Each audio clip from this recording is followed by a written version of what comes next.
Good morning, students. Hope you all are fine and safe at your home. Please stay at your home and safe. Today's topic is subtract with borrowing. Let us taking two example that in this number we always subtract from one side. We can see here 7 is greater than 2. Then we can't subtract 7 from 2. That we will take a carry from here. Then when we are talking about two numbers, this place will be ones and this place will be tens. Understood? Then we will borrowing from here, then 1 tens. How many? 1 tens. Then we are taking a number when we are from here, then we are taking 10 number. Understood? 1 tens. 1 tens matlab 10.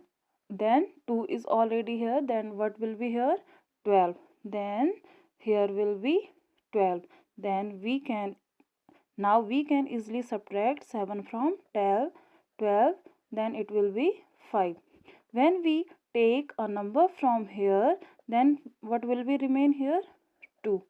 Then again we see that 5 is greater than 2. Then we again take a carry from here. Then we again take a 10. And 2 is already here. Then what will be number here? 12. Understood?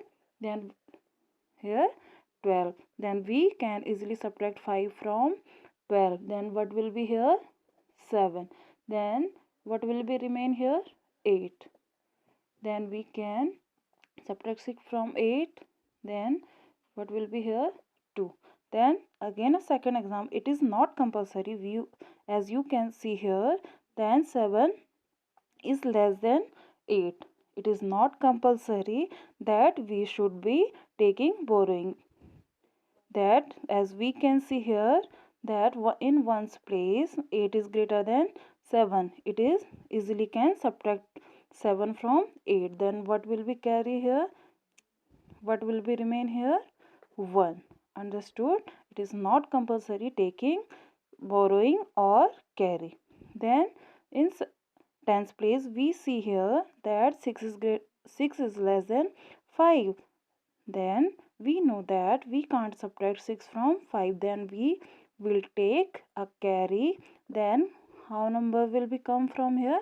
10. Or 5 is already here. Then what will be here? 15. Then we can easily subtract 6 from 15. Then what will be here? 9. Then what will be remain here? 5. Then what will remain here? 3. Thank you.